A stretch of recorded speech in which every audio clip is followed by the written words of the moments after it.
In this video, you're going to learn how to create a new subflow and how to manage them inside of the flow overview. As you can see, every chatbot starts with a main flow. This is considered to be the starting step of your chatbot.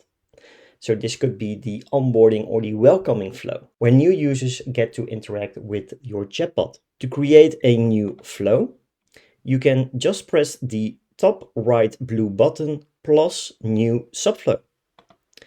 From here, you will be able to select 3 different kinds of subflows. The first type is just the channel specific type flow. So it's a regular flow. In this case, it's Telegram. But if you're building a messenger bot, for example, the Telegram will be replaced with Messenger. It's a regular flow where you can build anything you like to.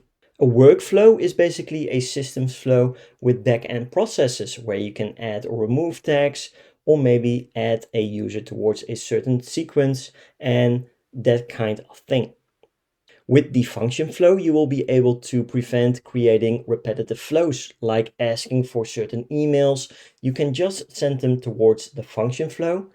And inside of the function flow, you will have a certain element that will allow you to, after this function flow has finished, to be able to let the user return back to the original flow and continue exactly from the point where they left off.